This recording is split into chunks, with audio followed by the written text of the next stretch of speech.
अमरीकी नशरियाती इदारे CNN ने अपनी रिपोर्ट में इंकशाफ किया है कि इजरायली वजीर आजम नेतन्याहू ईरान पर हमले की मंसूबाबंदी में मसरूफ हैं और यह हमला अगले कुछ दिनों में हो सकता है। मैं ज़फ़र अलाली साहब, हमने सुना कि ईरान ने तकरीबन 200 के करीब बैलिस्टिक मिसाइल दागे हैं तल अवीव के ऊपर, मगर इसके बावजूद भी कोई नुकसान की खबरें सामने नहीं आ रही। अगर ये सब अगर झूठ है, पता नहीं झूठ कैसे हो सकता है। ये तो लगता था मुझे तो बड़ा जेन्युइन है। नंबर 1, 200 मिसाइल हो या 2000 मिसाइल हो, ये अटैक तो सिंबॉलिक था ना जी। बिल्कुल, क्या नुकसान हुआ? कौन सा इस्राएली कमांडर मारा गया? कौन सी बिल्डिंग तबाह हुई? कौन सा कमांड स्ट्रक्चर तबाह हुआ?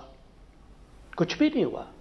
उनका जो एयर डिफेंस सिस्टम है उसके अंदर अमेरिका का उनकी इन्वेस्टमेंट बड़ी ज़्यादा है। इंडिया ने हमारे बराबर में बराक 8 जो है तक पहुंच गया है, उनके साथ ये एयर डिफेंस का जॉइंट वेंचर किया हुआ है। नमस्कार दोस्तों, जय हिंद। तो दोस्तों कुछ पाकिस्तानी हैं जो कि इजराइल के आयरन डोम का इस समय मजाक बना रहे हैं। खैर, पाकिस्तानियों को तो यही आता है ना, खुद तो इनको कुछ करना नहीं है, दूसरों का मजाक बना लो। अब मजाक भी किस टाइप का कि आयरन डोम फेल हो गया।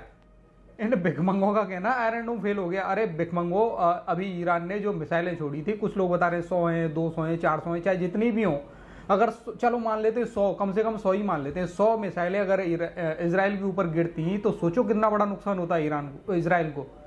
लेकिन वही आयरन डोम की वजह से आज इजराइल सर्वाइव कर रहा है।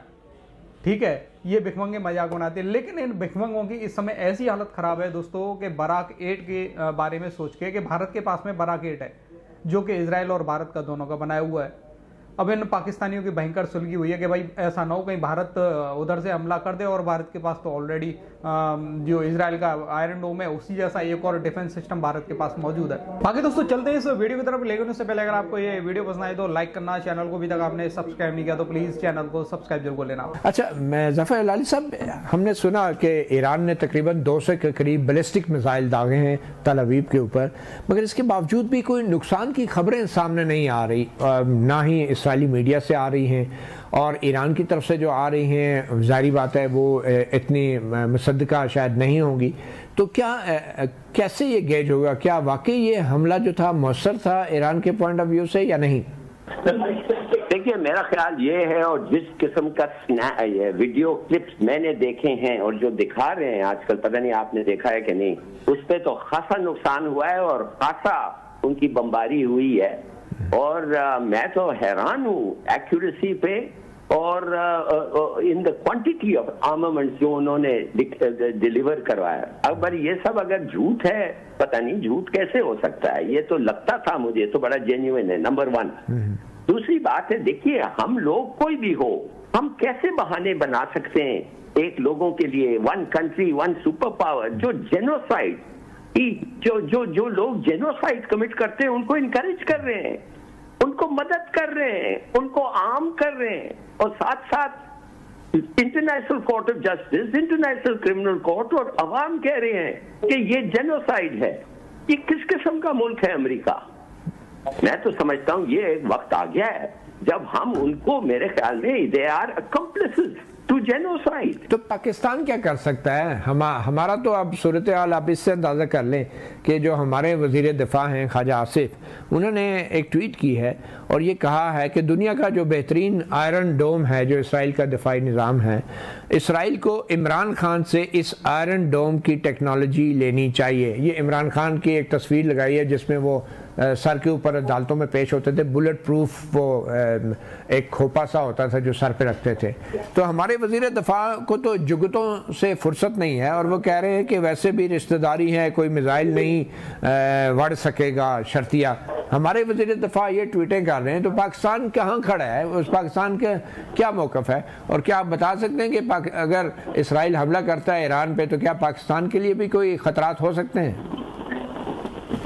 पति साहब, मैं हैरान हूँ कि आप एक आदमी, जिस किस्म का आदमी आसिफ, ये ख्वाजा आसिफ हैं, आप उसको डिग्निफाई कर रहे हैं उसकी बातों पे, to take notice of his words. माफ करिए, ये वक्त नहीं है ऐसे लोगों की बात सुनना और उस पर डिबेट करना और एक नेशनल कन्वर्सेशन होना उसके बातों से। आई एम सॉरी, ये बेकार है time. I don't think you should dignify. तो आप बताएंगे क्या नुकसान हो सकता है पाकिस्तान को अगर ईरान पे हमला होता है इसराइल का? तो देखिए, पाकिस्तान को नुकसान होता है या नहीं होता है, कुछ ऐसी चीजें हैं जो नुकसान बगैर नुकसान, you have to stand up. आप ये नहीं कह सकते कि शायद मुझे भी चोट आ जाए लिहाजा मैं ये मरने दो इस आदमी को, या इस पे ज्यादती हो रही है और हम कुछ नहीं करें। You have to stand up. आपने कहना है कि ये जो हुआ है it's an extension of the genocide. और क्या हो रहा है? एक तो क्योंकि इसराइल की जो तमाम खित्ते के अंदर दहशत की लामत, वो अपना ये जो रेपुटेशन है ये इसको भी बचाना चाहते हैं। प्लस जो है उनका जो एयर डिफेंस सिस्टम है उसके अंदर अमेरिका का उनकी इन्वेस्टमेंट बड़ी ज़्यादा है। इंडिया ने हमारे बराबर में बराक 8 जो है तक पहुंच गया है, उनके साथ ये एयर डिफेंस का जॉइंट वेंचर किया हुआ है। वो भी मेरे ख्याल परेशान होंगे ये डोम की तबाही के बाद और एरो सिस्टम के बाद। तो ये उसकी अपनी कमर्शियल इंटरेस्ट को, स्ट्रेटेजिक इंटरेस्ट को करने के लिए बहरहाल कुछ ना कुछ तो शायद उनको, और उन्होंने दिखाया भी है कि लेबनान में ज़मीनी जंग को एक्सेलरेट करके कि वो इसी इंटेंट पे, और उनकी ख्वाहिश होगी। डिसीजन क्या इसराइल का है या अमेरिका का है? America, be very clear. इस वक्त इजराइल जो है वो अमेरिका का पिट्ठू है, दुमछला है, इजराइल का फ्रंटमैन है। ये पीछे अमेरिका बहादुर है, बी वेरी क्लियर। इजराइल को भी इंस्टॉल अमेरिका ने किया था इस खत्ते में, और वो देखे ना पिछले एक साल में 20 अरब डॉलर उन्होंने असला दिया है। 12 बिलियन पहले दिया था और पिछले हफ्ते 8 बिलियन डॉलर्स दिया है। तो इसमें पूरा बी वेरी क्लियर जो अमेरिकन सिक्योरिटी एस्टेब्लिशमेंट है, उनका CIA, उनका पेंटागन, सारा वो ऑर्केस्ट्रेट कर रहा है। और वैसे भी उन्होंने मान लिया है कि जो ईरानी मिसाइल आए थे उसको रोकने में US नेवी के इंटरसेप्टर्स, वो USS फोर्ड, USS आइजनआर जो उनके एयरक्राफ्ट कैरियर है उससे चल पड़े थे।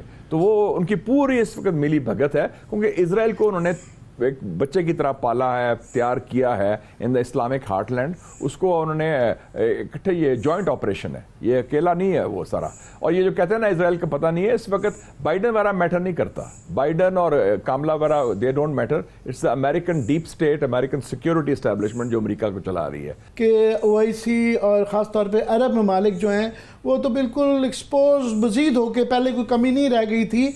अभी भी टर्की का आपने थोड़ा सा बयान आया, बट टर्की का भी वो अज़रबैजान के साथ उनकी भी ऑयल वो की सस्टेनेबिलिटी होती है, तो वो भी कोई इतने ज़्यादा केयरफुल रहते हैं। बाकी जो है जॉर्डन के ऊपर पहले भी एक्सपोज थे, अभी बहुत ज़्यादा पब्लिक का एक रिएक्शन भी होगा।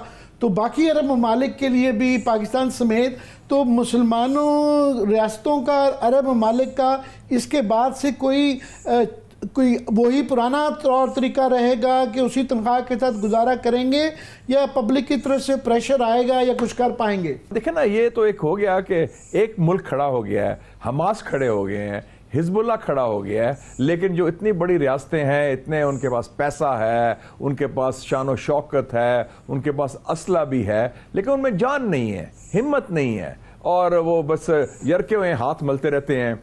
और हमने भी खामोशी इख्तियार की है। और आपकी बात सही है, तुर्की का बयान आया है, वो भी जरा फुसफुसा आया है।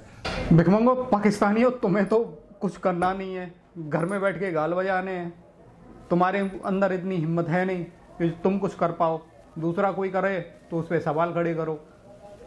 और दूसरी तरफ यार ये मतलब आयरन डोम को फेल बता रहे हैं भाई, आयरन डोम को फेल बता रहे हैं, और बोल रहे कि भारत इससे परेशान होगा बराक 8 को लेके। क्यों भाई, क्यों परेशान होगा भारत तो खुश है ना कि भाई आयरन डोम इतना सक्सेस है, इतना सक्सेस है यार। तुम 400 इकट्ठी एक साथ मिसाइलें छोटे से मुल्क इजराइल के ऊपर दाग रहे हो, फिर भी उसका कुछ नहीं बिगड़ रहा, तो भारत तो खुश होगा ना कि भाई हमारे पास बराक 8 है, वो भी अच्छा ही काम करेगा। इन भिखमंगों की भाई ऐसी हालत तो रखी है, सही बता रहा हूं कि इनकी पेंट गीली हो रखी है इस समय। बाकी दोस्तों आपका क्या कहना है, अपनी राय कमेंट में जरूर देना। वीडियो पसंद आई तो लाइक कर देना। फिर मिलते हैं नेक्स्ट वीडियो में, तब तक के लिए जय हिंद, जय भारत।